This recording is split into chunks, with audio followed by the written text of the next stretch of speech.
임진왜란 첫 해인 1592년 음력 9월 1일 부산포 앞바다.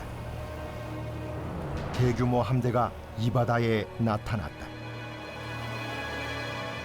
전라 좌수사 이순신과 원균, 이혁기 등이 이끄는 조선 수군 연합 함대였다. 당시 부산포에는 500여 척의 일본 함대가 정박해 있었다. 조선 수군은 이미 일본 함대의 규모를 파악하고 있었다.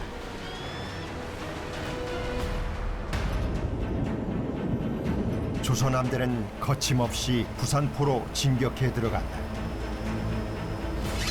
이순신의 전라 좌수군, 이혁기의 전라 우수군, 원균의 경상 우수군으로 이루어진 조선 수군 연합 함대. 세 척의 거북선과 80여 척의 조선 판옥선은 장사진으로 움직였다. 조선 함대를 발견한 일본군.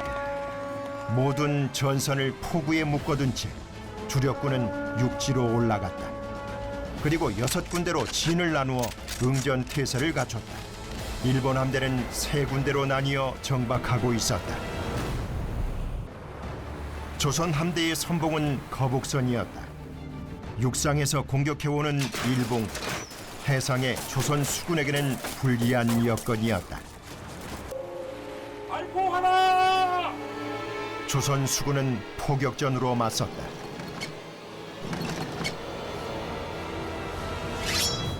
진격하라!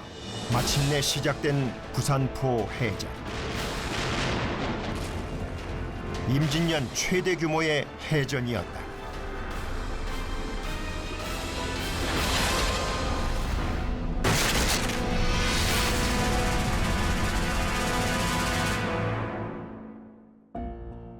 (1592년) 임진년 음력 4월 13일 임진왜란이 발발했다.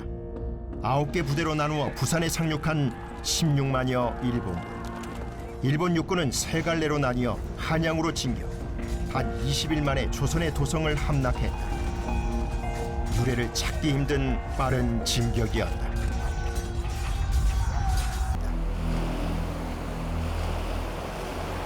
전라 좌수사 이순신은 5월 4일 첫 출동을 감행한다.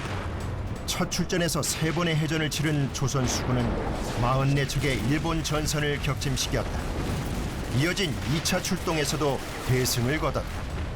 사천, 당포, 방항포, 율포 등에서 모두 72척의 일본 배를 격파했다. 임진왜란 초기 해전은 일본군이 조선 수군의 존재와 위력을 잘 모르는 상황에서 벌어진 싸움이었다. 일본군으로서는 전혀 예상 못한 연패였던 것이다. 그러나 3차 출동 때는 달랐다. 일본군도 대접전을 대비하고 있었다. 3차 출전 때 한산도 해전이 벌어졌다. 이순신은 일본군을 한산도 앞바다로 유인, 타격진을 펼쳐 적선 59척을 격침시키는 대승을 거뒀다.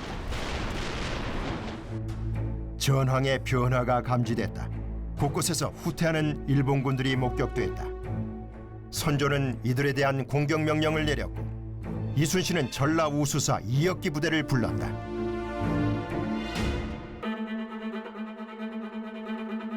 (1592년) 음력 8월 24일 조선 함대는 여수를 출발. 관음포를 거쳐 원균 부대와 합류한 다음 당포, 견내량, 제포 등을 거쳐 28일 부산 앞바다에 가덕도까지 진출했다. 가덕도까지 항해하는 5일 동안 일본군은 그 어디에도 보이지 않았다. 이순신은 주변 해역을 철저히 수색했다. 28일 방답첨사 이순신과 광양 현감 어영담을 시켜 김해강과 양산강을 정탐토록 했다. 다음 날인 8월 29일 낙동강 끝자락인 장림포 부근에서 일본 배 6척을 발견. 모두 불태워버렸다. 전라우수사 이혁기, 경상무수사 원균 등과 함께 밤늦도록 회의를 했다. 눈에 잘 띄지 않는 일본 주력 부대, 소규모로 목격되는 일본군의 후퇴, 적의 의도를 파악하는 것이 급선무였다. 이 무렵 도요토미 히데요시는 와키자카 야스하루에게 조선 수군과의 해전을 금지시킨다는 명령을 내렸다. 한산도 해전 직후인 7월 15일, 또 다른 외장인 도도 다카도라도 해전 금지령과 함께 육지에 성을 쌓으라는 명령을 받았다. 일본군은 도요토미의 특명을 충실히 수행하고 있었다. 가덕도에 정박한 다음 날인 음력 9월 1일, 조선 함대는 가덕도를 출발, 동쪽으로 움직였다. 모른데에 도착했지만 의외의 복병을 만났다. 맞바람인 동풍이 불었고 풍랑도 높았다. 밑바닥이 평평한 판옥선은 파도에 취약했다. 작은 너울만 있어도 배가 많이 흔들립니다. 항해하기는 좀 부적합한 선양이라 하고, 특히 또 고가 높습니다. 고가 높으면 바람이 아주 취약합니다. 그리고 바람이 또 많이 부는 날에는 조리도 많이 세고 파도도 세잖아요. 그렇게 되면 놀링과 피칭이 좀 일본 이런 배하고 또 첨자형의 이런 배하고 구조하고는 좀 많은 차이가 있습니다. 좀 많이 위험한 편에 속합니다. 악조건에도 불구하고 조선 함대는 부산포 쪽으로 계속 항해했다.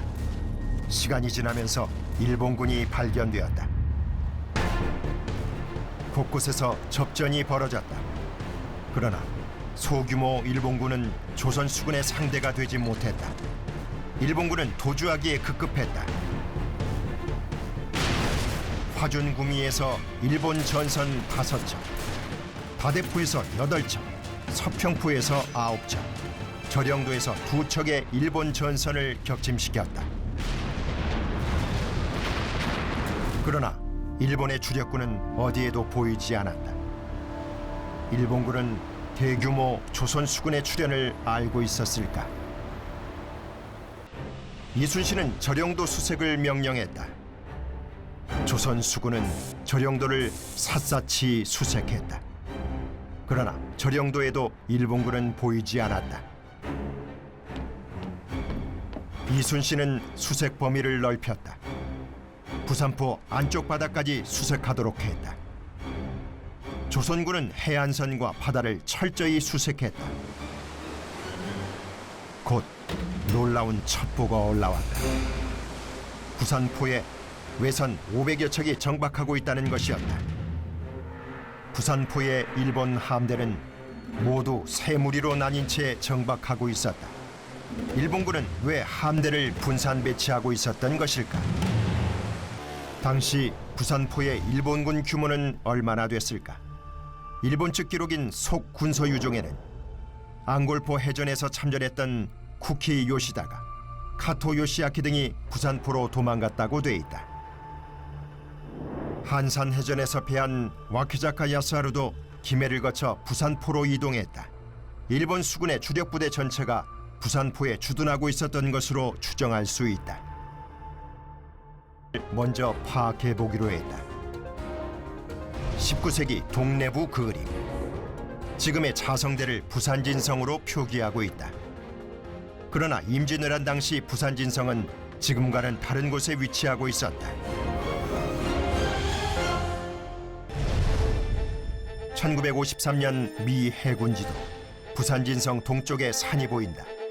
이보다 앞선 1935년 일제 해상보안청 지도.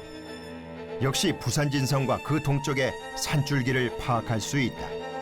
1918년 조선 총독부의 부산항 지도에도 동쪽 산에서 오리를 표시했다. 1915년의 부산항 지도, 1894년의 조선여 지도, 1875년의 부산항 지도. 여러 옛 지도에는 부산진성 동쪽 산에서 오리 떨어진 곳에 겹치는 지역이 보인다. 지금의 부산시 남구 우암동 일대다. 일본군은 안전한 정박지를 찾았다. 바깥 바다에서 배가 잘 보이지 않는 곳, 우암포였던 것이다. 마침내 조선 함대가 당시의 초량목, 지금 영도다리가 있는 곳에 도착했다. 조선 함대를 발견한 일본군도 비로소 반응했다. 대선 4척이 조선 수군 쪽으로 다가왔다. 조선 수군도 이를 파악했다. 외선의 출현 보고를 받은 이순신, 긴급 선상회의를 소집했다. 이순신, 원균, 이혁기 등 세 수사와 몇몇 장수들이 회의에 참가했다.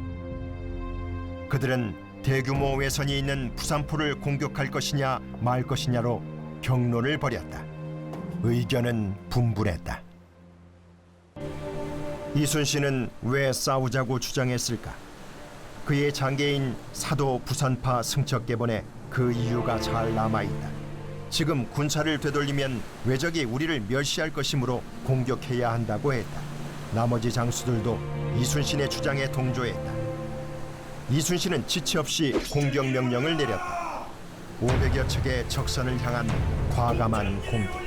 이순신의 결심에는 충분한 이유가 있었다. 본격적인 공격이 시작됐다. 돌격선인 거북선을 선두로 순식간에 적선 4척을 불태웠다. 이때 이순신이 펼친 진법이 바로 장사진이었다. 조선군은 지난 20여일간의 합동훈련으로 익힌 장사진 대형을 갖췄다. 조선 함대의 공격을 본 일본군, 그들 나름의 전투 태세를 갖췄다.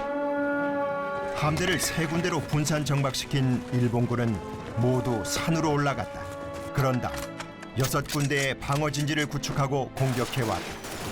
일본군이 쏘는 철안과 화살이 마치 빗발과 우박 같았다고 이순신은 기록하고 있다. 육지에서 맹렬하게 저항하는 일본군, 조선 수군에게 결코 유리한 전투가 아니었다.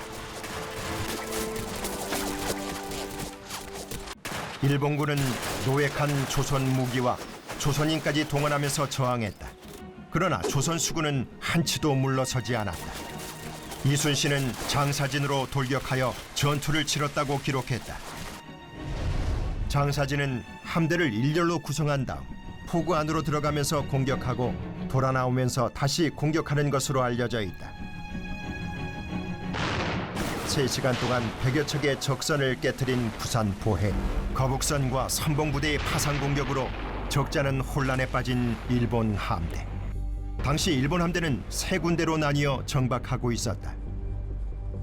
후발 공격선인 판옥선들도 3군데로 나뉘어 공격하는 것이 자연스럽다.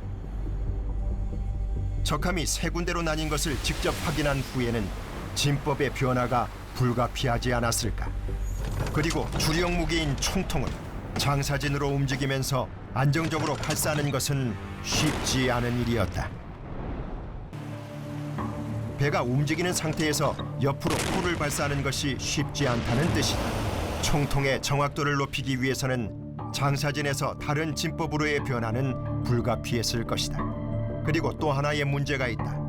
대부분의 해전에서 대형 화약 무기를 운용한 이순신. 그러나 조선은 화약이 부족한 나라였다. 총통의 숫자도 제한적이었을 것이다.